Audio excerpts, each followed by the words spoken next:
Salut vous autres, ici Rémi. Aujourd'hui, je vous parle de mon premier immeuble, combien et comment je l'ai acheté, sa rentabilité et par le fait même mes débuts en immobilier.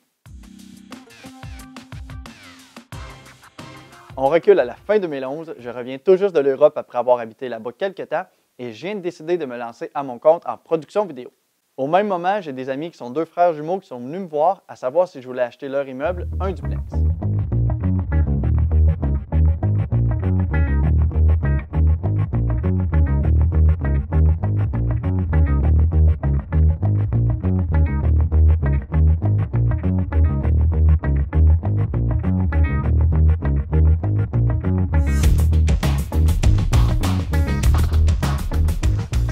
Pour être franc, à ce moment-là, je n'avais jamais considéré acheter de l'immobilier. J'y connaissais rien du tout et il n'y a personne autour de moi qui était propriétaire d'immeubles à revenus. La seule chose que je connaissais, c'est que la plupart des grandes fortunes dans le monde se sont créées grâce à l'immobilier. Après avoir réfléchi un peu, j'ai donc décidé que je pourrais l'acheter. Je vous l'ai dit dans ma capsule, l'argent c'est tabou. Pour moi, l'argent c'est pas tabou et je vais tout vous dire les chiffres de mes immeubles au travers des prochaines semaines. D'ici là, ça vous laisse le temps d'aimer la vidéo pour pouvoir m'aider avec l'algorithme de YouTube. Donc je reviens à comment s'est passé l'achat de mon premier immeuble. J'avais aucune connaissance sur l'immobilier, j'avais aucune idée de comment valait un immeuble, de comment le financer, de tous les papiers que ça prenait. Bref, j'y connaissais vraiment rien, mais j'ai foncé. J'avoue que j'aurais aimé avoir le style de capsule que je suis en train de faire en ce moment dans le temps pour pouvoir me donner quelques indices. Vous partez certainement avec plusieurs coups d'avance sur moi si vous écoutez toutes mes capsules. Je me suis donc retrouvé dans le sous-sol de mes amis pour négocier mon premier immeuble. Bon, je dis négocier, mais comme je ne connaissais rien du tout, voici comment ça s'est passé. C'est quoi votre prix? On demande 69 000 OK. Moi qui, dans ma tête, je me disais qu'en immobilier, ça a l'air qu'il faut négocier, eh bien, j'ai pensé à un chiffre un peu aléatoire et j'ai dit, je dirais 67 000, puis on est cool avec ça. 67 000? Ouais, ça nous va. On y va comme ça. Et voilà, on a signé un bout de papier comme quoi j'achetais leur immeuble 67 000 C'était même pas une offre d'achat officielle. Je ne savais même pas qu'il fallait en faire une. C'était juste un bout de papier écrit à la main. Je suis donc sorti de leur sous-sol en me disant que je venais d'acheter mon premier immeuble. Mais bon, ce que je ne savais pas, c'est qu'il me restait encore bien du chemin à faire avant d'être réellement propriétaire. Première des choses, je me suis dit que ça prenait des sous pour acheter ça. J'ai donc décidé d'aller à la Caisse des Jardins. Comme je revenais tout juste de l'Europe où j'ai passé presque un an, eh bien, j'avais même pas d'avis de cotisation pour l'année 2010 au Québec. Et en plus, eh bien, j'avais même pas de job parce que je venais de me partir à mon compte.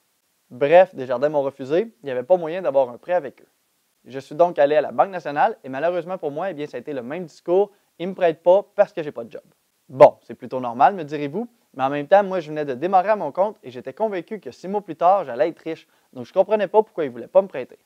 J'en profite pour vous dire ici qu'après 6 mois, mon chiffre d'affaires en tant que travailleur autonome était seulement de 6 000 $. Comme quoi, dans ce que les banques disent, il n'y a pas seulement du mal, ils ont certainement raison à quelques endroits. J'ai donc demandé à la banque ce que ça prendrait pour que je sois capable de faire un prêt pour acheter l'immeuble. La fille m'a dit que si j'avais une job, eh bien, je passerais probablement au crédit dans leur calcul. J'ai donc décidé de faire ce qu'il fallait faire. La journée même, je me suis donc cherché un emploi et j'ai trouvé une offre pour un poste de nuit dans un couche-tard dans la ville voisine de chez moi. J'ai commencé à travailler le lendemain soir et rendu là, on était rendu une semaine avant Noël. Heureusement pour moi, je dois avouer que j'ai été plutôt chanceux parce que la gérante ne m'a même pas fait faire le 25 au soir ou le 1er au matin. J'ai donc travaillé de nuit dans un dépanneur et de jour, je continuais mes contrats pour mes clients en vidéo.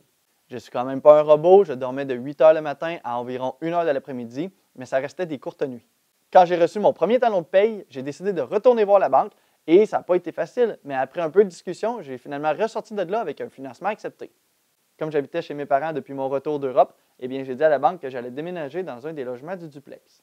Et ça m'a permis de mettre seulement 5 % de mise de fonds, soit un montant de 3 350 $. En vrai, je ne suis jamais allé habiter dedans. Quand j'ai acheté, il y avait déjà un logement de loué et l'autre, je l'ai loué tout juste après l'achat.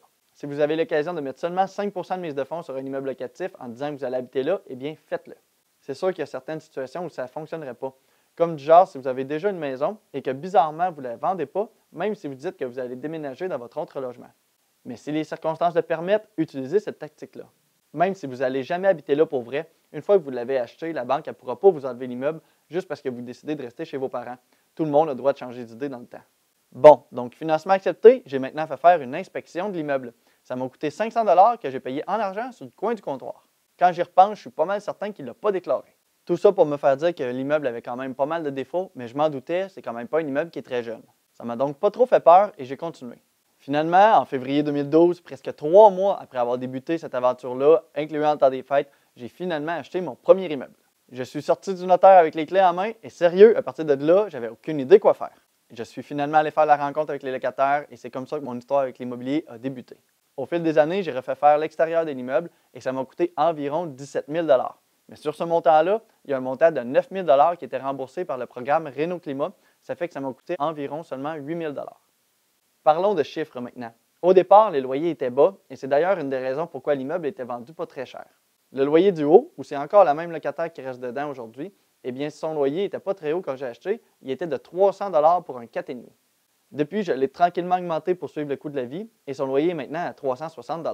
Même si ça reste encore pas cher, je ne suis pas vraiment du style requin. Cette dame-là est bien là et tant qu'elle voudra rester, j'aime mieux garder la même locataire avec un prix un peu plus bas que le marché plutôt que de changer et pas savoir sur qui je vais tomber. Donc, ça ne sera qu'une augmentation standard au fil des ans. Pour le loyer d'en bas, c'est un 5,5 et quand je l'ai acheté, il était seulement à 350 $.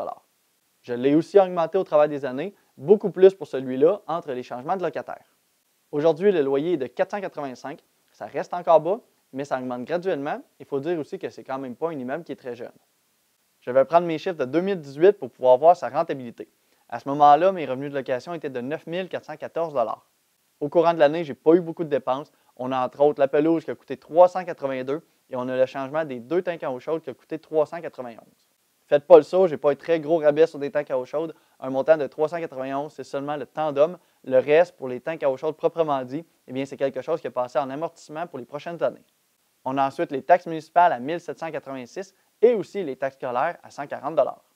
Il reste aussi les assurances qui sont à 709 $ pour l'année et aussi les intérêts sur le capital qui sont à 1 495 $. En gros, ça me laisse 4 511 $ de net. Là-dessus, je dois aussi payer le capital sur l'hypothèque. Ça, c'est un peu comme un placement dans l'immeuble. Et pour moi, en 2018, ça m'a coûté 2 589 $. Il me reste donc 1 922 $ dans les poches à la fin de l'année. Et sur ça, eh bien, je dois aussi prendre un montant de réserve pour les imprévus. Et comme l'immeuble n'est pas très jeune, eh bien, je prends un montant de 400 $ par année par logement. 1 122 $, ça, c'est le montant réel qui me reste dans les poches à la fin de l'année. Et ça, c'est si tout se passe bien et il n'y a pas d'autres imprévus. Comme ce n'est pas beaucoup, il ne faudrait pas qu'il arrive quelque chose de supplémentaire parce que sinon, l'immeuble il tomberait dans le rouge. Bon, un peu plus de 1 100 $, c'est quand même pas beaucoup d'argent. En plus, sur ce montant-là, je dois faire la gestion, payer les comptes, négocier avec les locataires. Est-ce que ça veut dire que ce n'est pas rentable? Si on prend le volet purement financier, voici la rentabilité. J'ai investi 3 350 $. Le rendement sur le comptant investi est donc de 33,5 %. Ce n'est pas des gros montants, mais c'est une très bonne rentabilité. Si on ajoute le volet capital sur le prêt, eh bien, le rendement devient de 110 %. Et si on ajoute une prise de valeur de 2 % par année, le rendement devient de 170 %. On s'entend, ce n'est pas un gros montant dans mes poches, mais dans les chiffres, c'est un très bon investissement. Et ce rendement-là, je l'ai depuis 2012. J'ai donc récupéré tout ce que j'ai mis dans ma mise de fonds en moins de 3 ans et j'ai même récupéré ce que j'ai mis dans mes rénovations. Maintenant, je fais juste attendre que l'équité grandisse encore un peu. Est-ce que ça a été mon meilleur achat, tout ça? Moi, je dirais oui, mais pas pour les chiffres, pas pour la rentabilité et même pas pour l'immeuble. Ça a été mon meilleur achat pour une seule raison, et c'est parce que ça a été mon premier achat. Acheter le premier immeuble, c'est le plus difficile. On entend souvent cette phrase-là, mais ce n'est pas si vrai au niveau du financement et de tout ce que ça comporte. Mais au niveau de faire le saut pour franchir le pas dans l'immobilier, ça, c'est vrai que c'est le plus difficile. J'ai finalement tellement aimé ça qu'environ 8 mois plus tard, j'ai fait l'achat de mon deuxième immeuble en octobre 2012. Mais tout ça, ça sera pour une autre capsule.